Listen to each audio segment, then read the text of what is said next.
বাক্সটা উপরে তুললেন, তুলে দেখে একটা ফুটফুটে পুত্র সন্তান। একবার জোরে হবে না সুবহানাল্লাহ?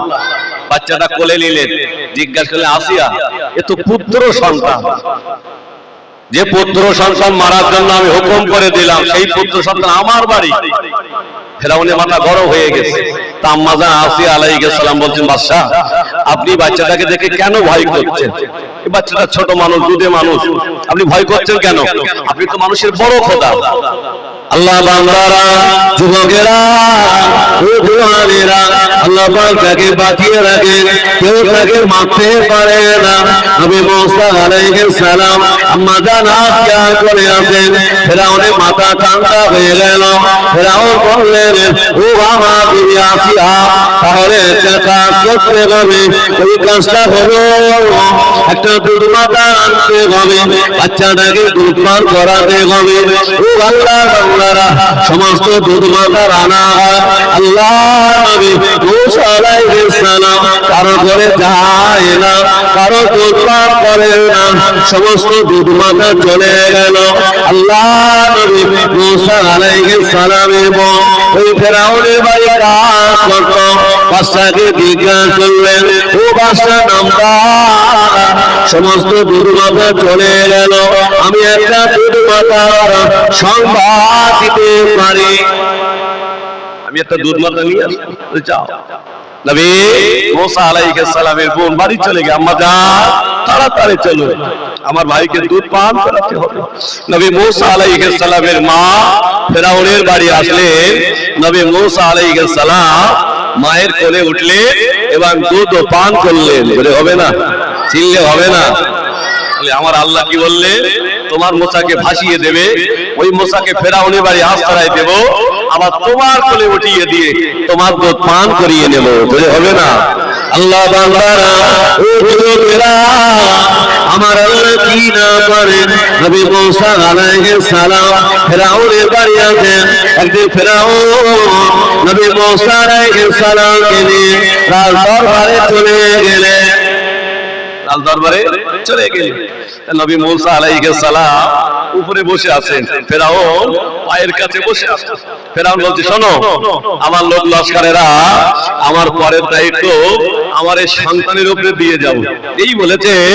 আর ফেরাউনের গালে সাতাম করে একটা চড় মেরেছে। যেই চড় মেরেছে ফেরাউনের মাথা ঘুরে গেছে। আমি বললাম এই সেই চোরের মন পুলিশ পুলিশ।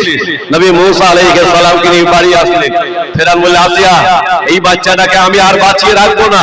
কেন? এই বাচ্চাটা ভবিষ্যতে মুসা হবে। তার মানে বললো আমার গালে চড় মেরেছে। আম্মা জান আসিয়া বলে বাদশা বাচ্চাদের স্বভাব হলো ওরা গালে চড় মারে, চুল ধরে টানে, তাই বলে মারলে হবে না। ফেরাউন তখন বললেন আসিয়া একটা কাজ করতে হবে, ওই কাজটা হলো একদিকে মিথ্যার আগুন আর একদিকে সত্যকারের আগুন। ওই বাচ্চাটা যদি না বোঝে সত্যকার আগুনের দিকে চলে যাবে, সত্যকার আগুনের দিকে চলে গেলে আমি ফেরাউন গান করলাম মুসারানা। এই মানে কত ষড়যন্ত্র দেখে। যদি সত্যকার আগুনের দিকে যায় তাহলে বলবে এটা মুসা না, আর যদি মিথ্যার আগুনের দিকে জান বাঁচানোর জন্য যায় আমি বুঝে নেব এটা মুসা। ও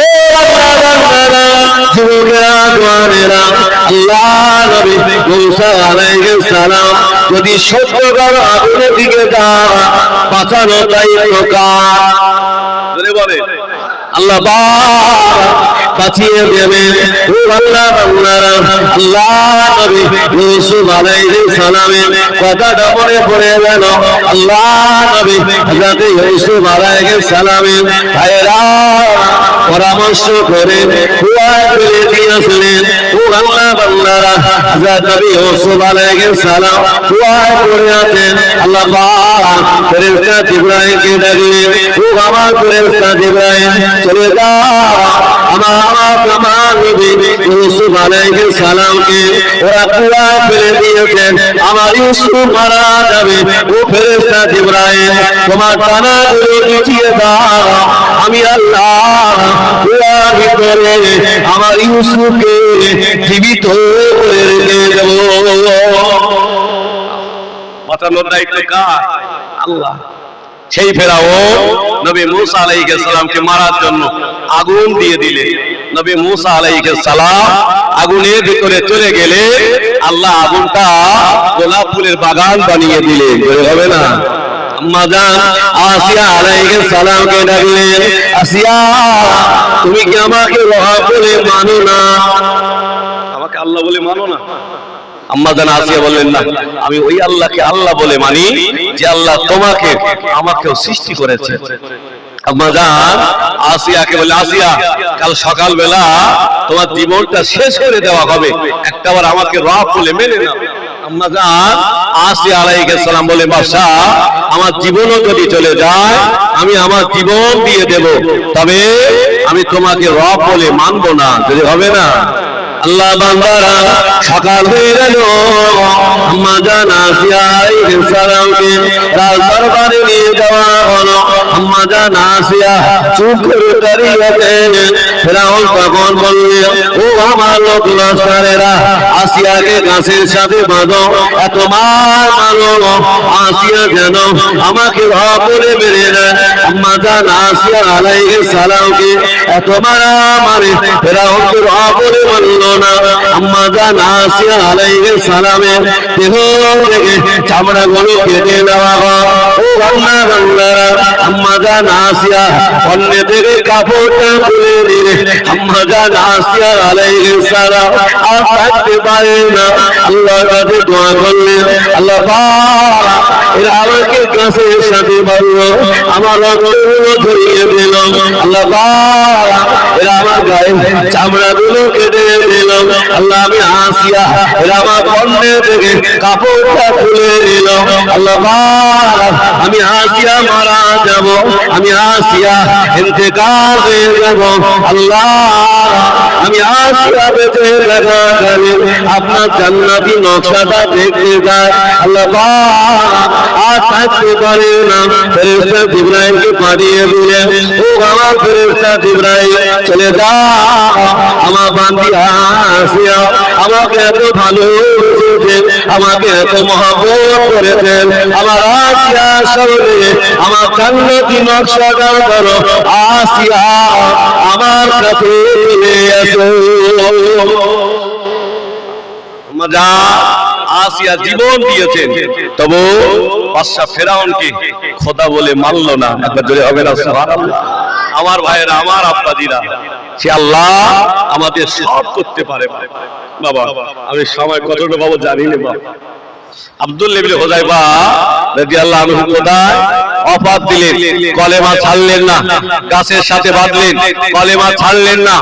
বাদশা তখন বললেন, শোনো আব্দুল্লাহ ইবনে হুযায়ফা জেলখানার ভিতরে ঢুকিয়ে দাও। কোথায় দেবে? জেলখানার ভিতরে ঢুকিয়ে দাও।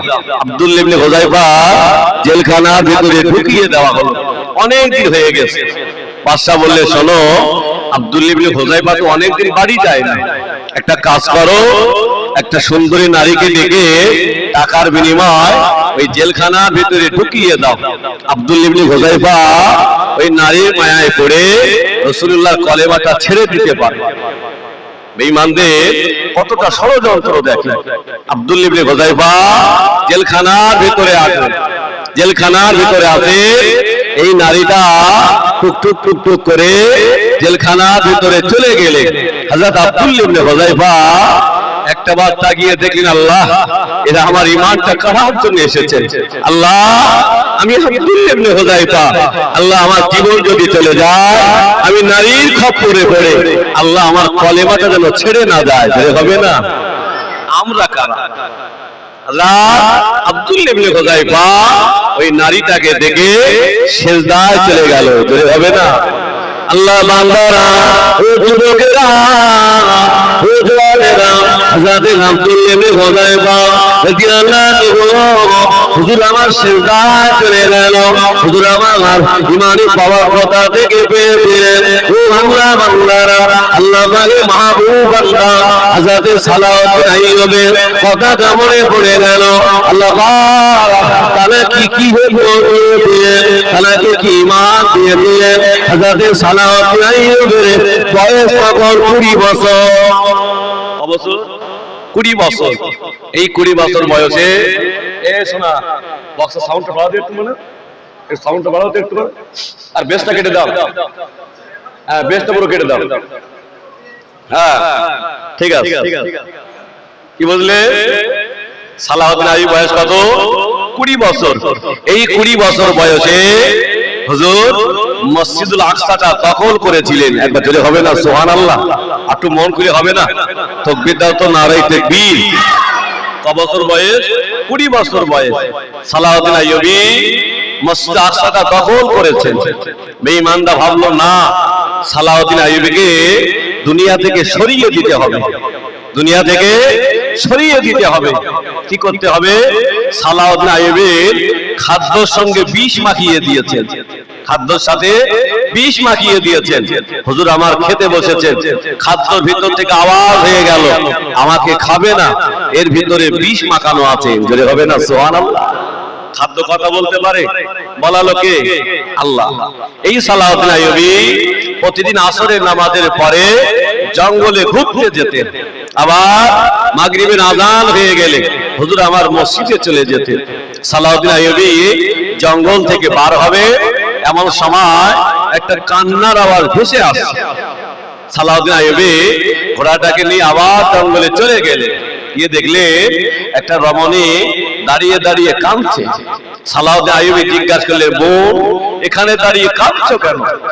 জবাব দিয়ে যে, আল্লাহর বান্দা, আমার সঙ্গী সাথীরা সবাই আমাকে ফেলে রেখে চলে গেছে, আমি রাস্তা হারিয়ে ফেলেছি, আমি যেতে পারছি না।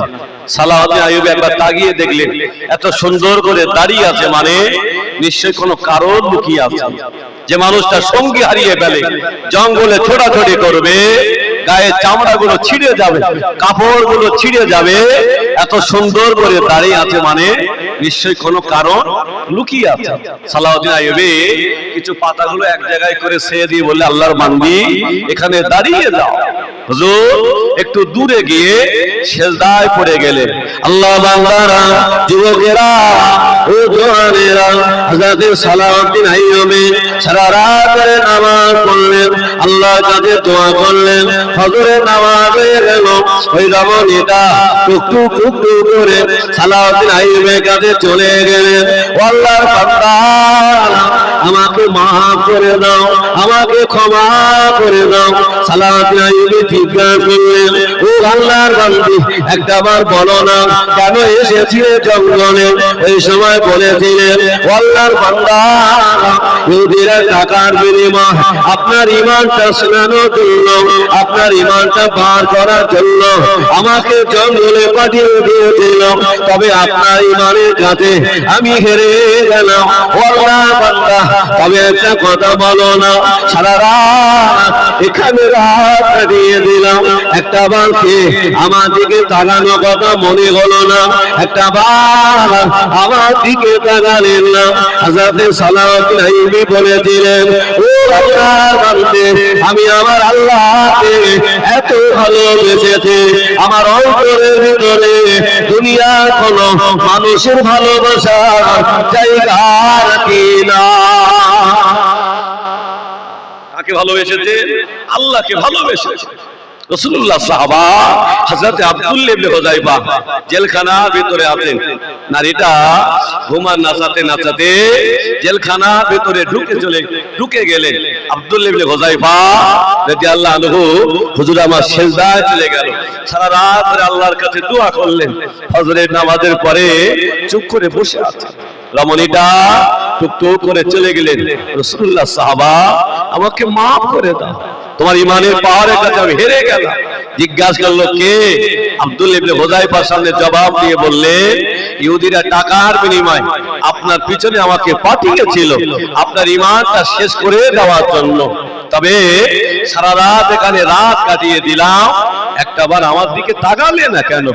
আব্দুল্লাহ ইবনে হুযায়ফা বললেন, আমি আমার আল্লাহ রাসূলকে এত ভালোবেসেছি, আমার অন্তরের ভিতরে দুনিয়ার কোন মানুষের ভালোবাসার জায়গা রাখি না। ধরে হবে না?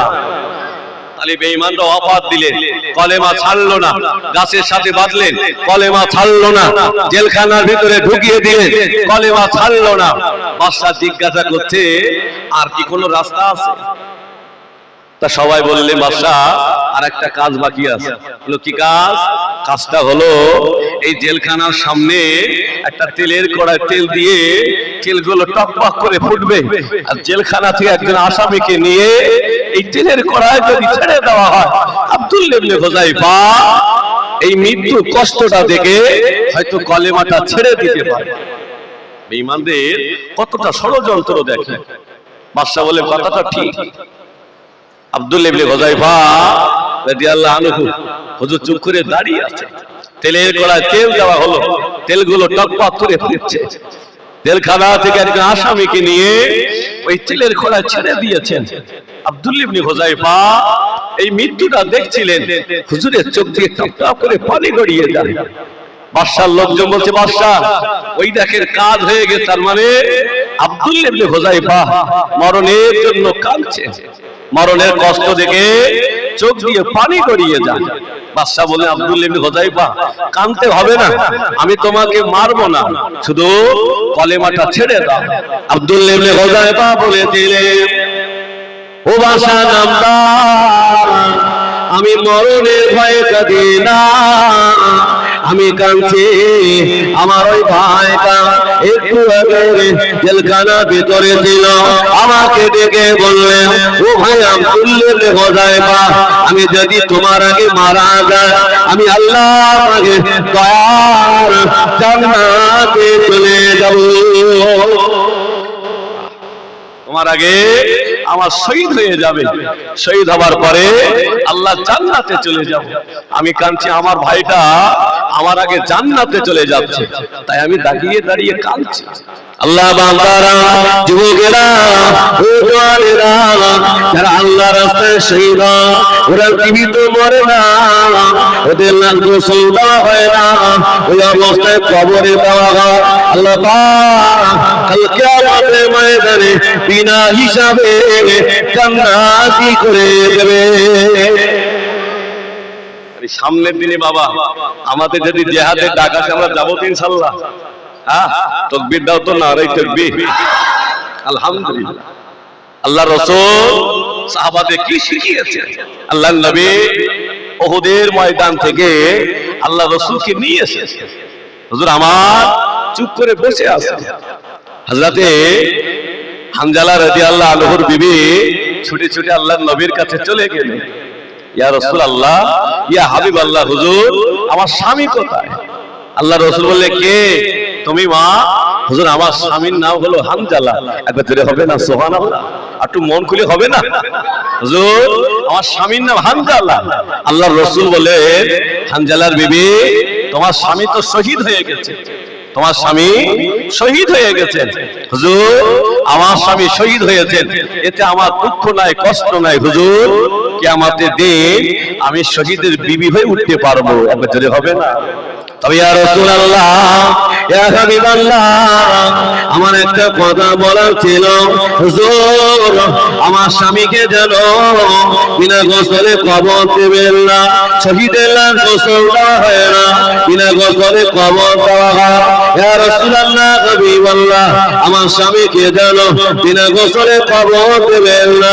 আমাদের নতুন বিবাহ হয়েছিল হুজুর, আমার স্বামী আমার ঘরের ভিতরে ছিল, দুধের দামামা পেটে উঠল, আমার স্বামী ছুটে ছুটে জিহাদে ময়দানে চলে গেলেন। ইয়া রাসূলুল্লাহ, হাবিবাল্লাহ, আমার স্বামীর উপরে গোসলটা ফরজ আছে। আল্লাহর নবী বললেন ও আমার সাহাবারা চলে যাও, আমার হানজালার চেহারাটা আমার কাছে নিয়ে এসো। আল্লাহ নবী সাহাবারা সকলে চলে গেলেন। ওদের ময়দানটা তন্ন তন্ন করে খুঁজলেন, হানজালা হুজুরকে পাওয়া যায় না। আল্লাহ নবী সাহাবারা চলে এসেছেন, ইয়া রাসূলুল্লাহ, হাবিবাল্লাহ, হানজালা হুজুরকে পাওয়া যায় না। আল্লাহ পাক আর থাকতে পারে না, ফেরেশতা জিবরাইলকে পাঠিয়ে দিলেন, ও আমার ফেরেশতা জিবরাইল চলে যাও, আমার হাবিবকে জানিয়ে দাও, আমার দোস্তকে জানিয়ে দাও হানজালাকে পাওয়া যাবে না। হানজালার উপরে আমি আল্লাহ রাজি হয়ে গিয়েছি। গিয়েছে আঞ্জানার উপরে আমি আল্লাহ এত খুশি হয়ে গিয়েছি আঞ্জানাকে নিয়ে আমার আরশ মহল্লার জান্নাতের পানি দ্বারা গোসল দেওয়া হয়। কাকে ভালোবেসেছে? আল্লাহ, আল্লাহ রাসূলকে ভালোবেসেছে, জীবন দিয়েছে আল্লাহ, তার জন্য জান্নাত দিয়েছেন। জোরে হবে না সুবহানাল্লাহ?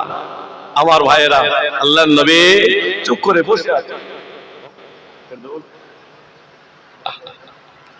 আমার ভাইয়েরা, আমার আব্বাজিরা, সময় তো হয়ে যাচ্ছে, বাপ হুজুরকে আল্লাহ কিছুক্ষণ বলে একটু দোয়া করে দেবে।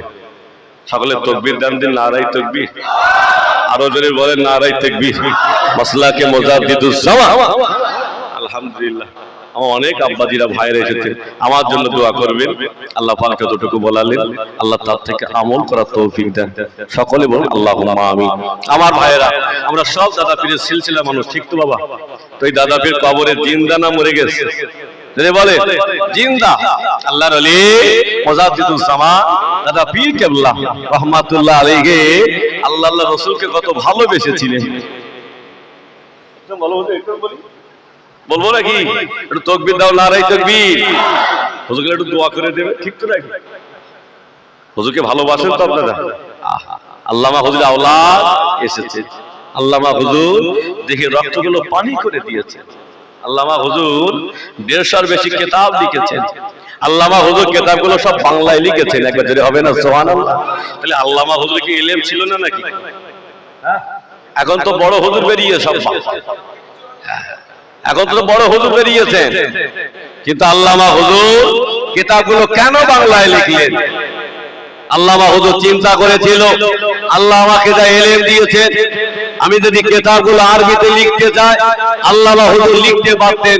আল্লামা হুজুর চিন্তা করেছিল, না, আমি যদি কিতাবগুলো আরবিতে লিখে যাই এই বাংলার ঘরের ছেলে মেয়েরা এরা হয়তো আলেম কামেল করতে পারবে না, আমার কিতাব ওদের পড়া হবে না। হুজুর আল্লামা চিন্তা করেছিল, আল্লাহ আমাকে যা জ্ঞান দিয়েছেন কিতাবগুলো তিনি ইংলিশে লিখতে পারতেন। আল্লামা হুজুর চিন্তা করলেন, না, আমি যদি কিতাবগুলো ইংলিশে লিখে যাই বাংলার ঘরের ছেলে মেয়েরা এরা হয়তো আইএবিএ পড়তে পারবে না, আমার কিতাব ওদের পড়া হবে না।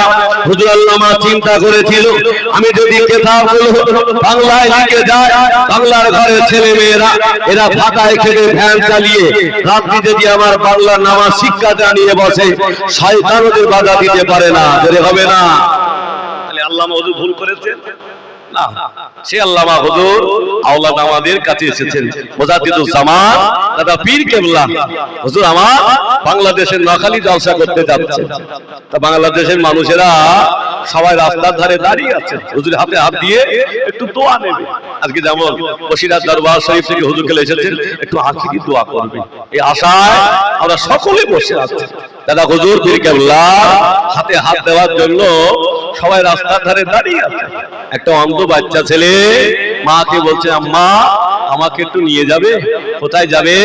আজকে ফুরফুরা দাদা পীর কেবলা আমাদের গ্রামে আসছে, মা একটু দাদা পীরকে দেখতে চায়। মা বলছে, বাবা ছেলে তোমার চোখ দুটো তো অন্ধ হয়ে গেছে বাবা, তুমি দাদা পীরকে দেখতে পাবে না। অন্ধ বাচ্চা ছেলেটা বলেন, আম্মা জান দাদা পীরকে আমি দেখতে না পেলেও দাদা পীর তো আমাকেই দেখতে পাবে। জোরে হবে না? আল্লামা দাদা হুজুর পীর কেবলা সকলে হাতে হাত দিয়ে সেই অন্ধ বাচ্চা ছেলেটার কাছে, বাবা ছেলে কাকে দেখবে বাবা? অন্ধ বাচ্চা ছেলেটা বললেন, আপনি সরে যান, দাদা পীরকে আমার কাছে আসতে পারে। দাদা পীর কেবলা আমার হয়ে গেল, আল্লাহ এই ছেলেটাকে আমার চিনতে পারে না।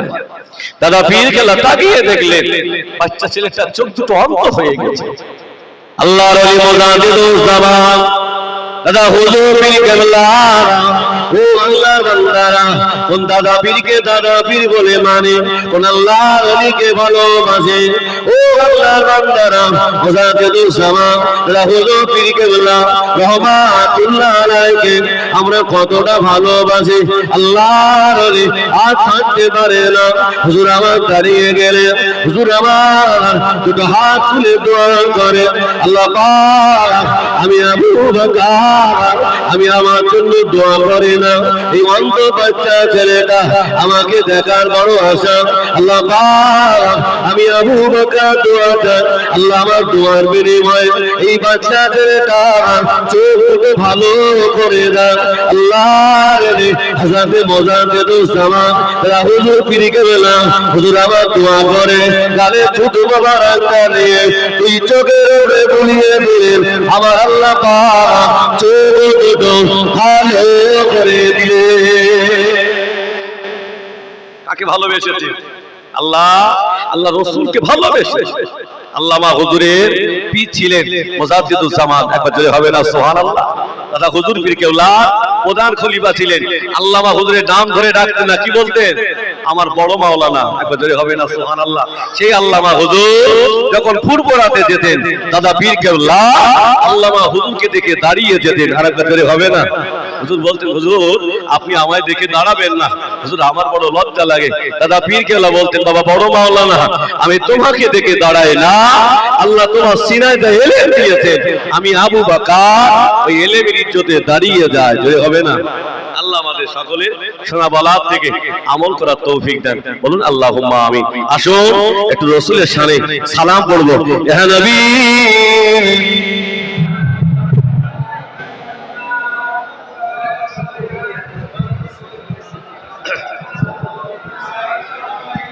সামনে আগে আসে, সামনে আগে আসে, ভেতরে আসে, সবাই দোয়া হবে, ভেতরে আসে।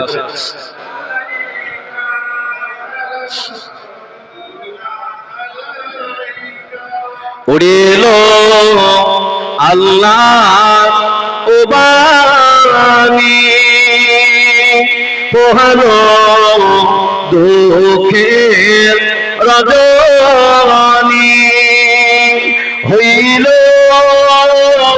যাব নুরানি আমেনা নয়নের মনি ইয়া নবী সালামুন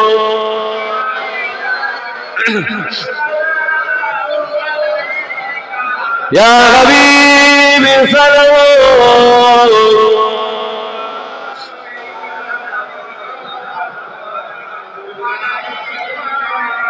ইয়া রাসূলুল্লাহ আমরা যে তোমারই দেওয়ানা, তুমি যে মোদের ঠিকানা, কবে যাব আবার মদিনা, পাঠাইলাম সালামের নজরানা ইয়া নবী সালামুন ইয়া রাসূল ইয়া হাবিবি সালামুন সালাম। বস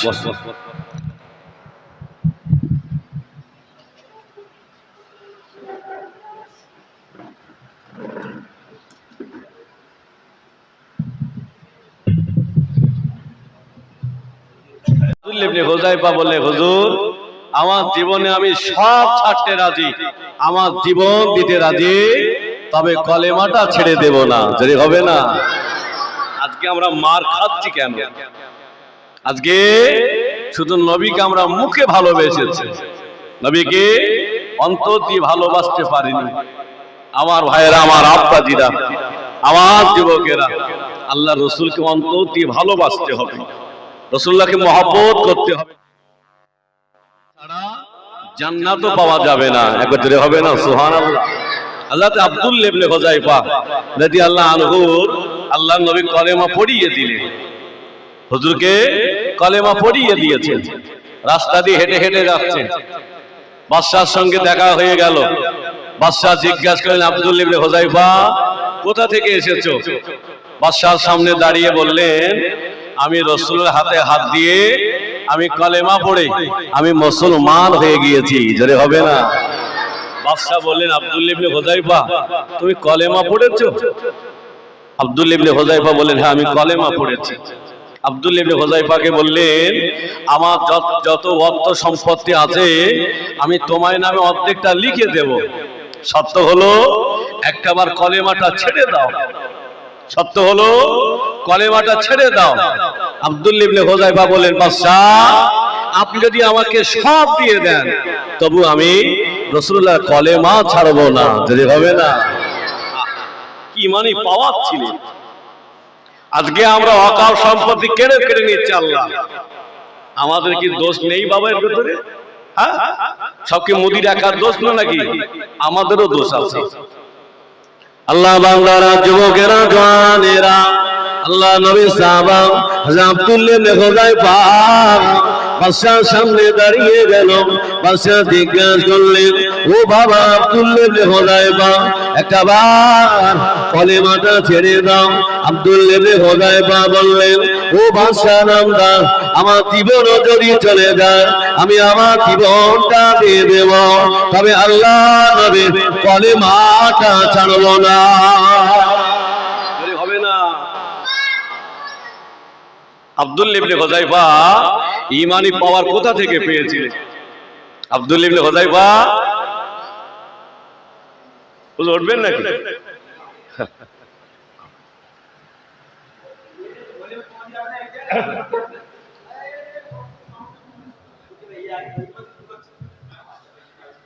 আবার কারেন্ট চলে গেল। কি বলছিলাম? আব্দুল্লাহ ইবনে হুযায়ফা ঈমানি পাওয়ার কোথা থেকে পেয়েছিলেন? আল্লাহ নবীর সাহাবা হযরত খাব্বাব রাদিয়াল্লাহু আনহু কথাটা মনে পড়ে গেল। আল্লাহ নবীর সাহাবা হযরত খাব্বাব রাদিয়াল্লাহু আনহু বেঈমানেরা মুনাফিকি করে নিয়ে এসেছিল। হযরত খাব্বাব হুজুরকে টাকার বিনিময়ে কিনে নিয়ে এসেছেন। খাব্বাব হুজুরকে বাড়িতে কি স্পেশাল করে মারবে, বেঈমান মায়া টাকার বিনিময়ে কিনে নিয়ে এসেছে। খাব্বাব রাদিয়াল্লাহু আনহুর প্রতিদিন এত মারা মারে, হুজুর যখন বেহুশ হয়ে যায় বন্দি শিবিরে ফেলে রেখে আসে, হুজুরকে খেতে দেয় না। উমাইয়া দাসী বলছে, আল্লাহ আজকে যেন আমি গিয়ে দেখি খাব্বাব দুনিয়া থেকে মারা গেছে। উমাইয়া দাসী গিয়ে দেখে খাব্বাব হুজুর ঘুমিয়ে আছে, মাথার কাছে জান্নাতি ফলগুলো পড়ে আছে। জোরে হবে না?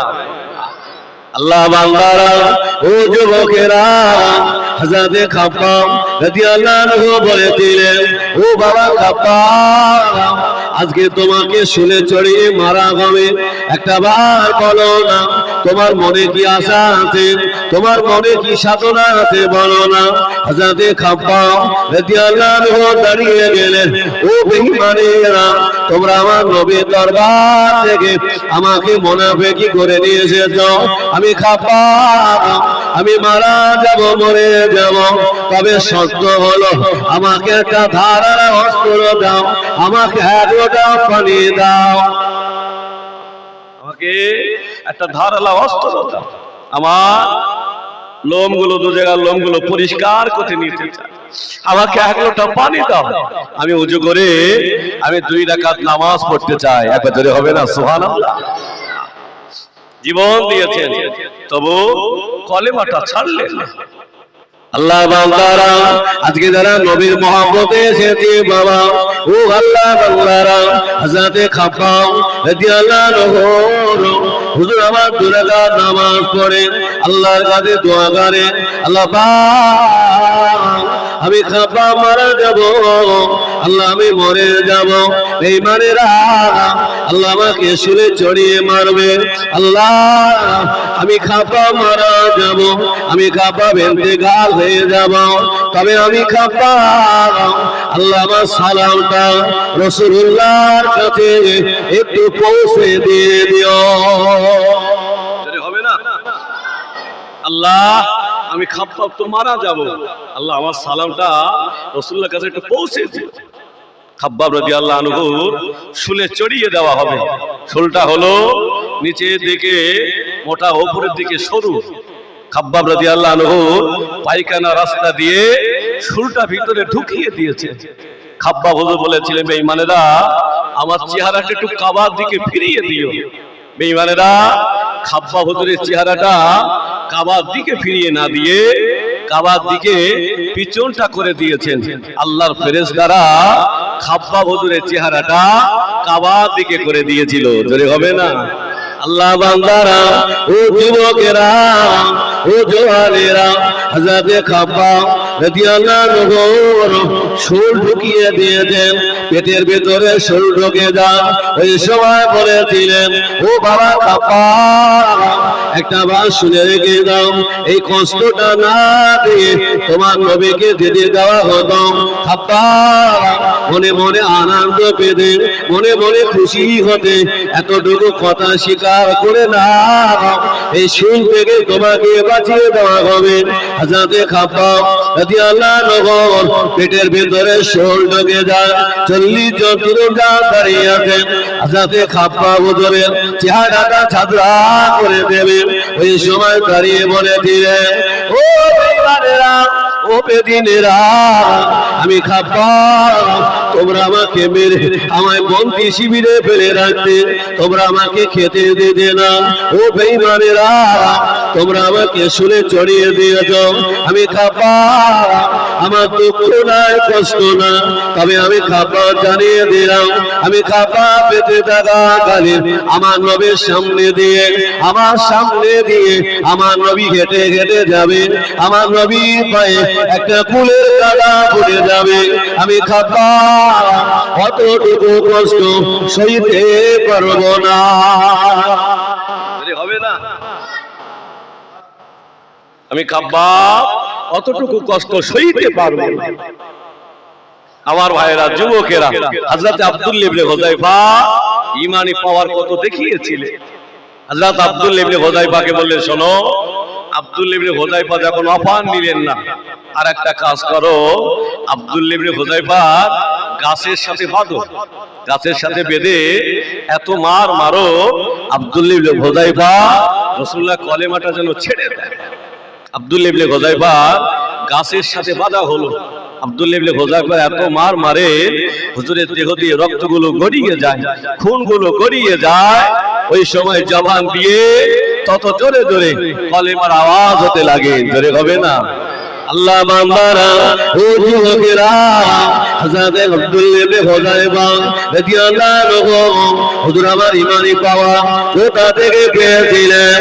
ও আল্লাহ বান্দারা, আল্লাহ পাক শুধু পুরুষের কথা আল্লাহ কোরআনে জানান না, আল্লাহ পাক একটা মহিলার কথা কোরআনে জানিয়েছেন। উনি অন্য কেউ না, আম্মা জান আসিয়া আলাইহিস সালাম। তোরে হবে না সুবহানাল্লাহ?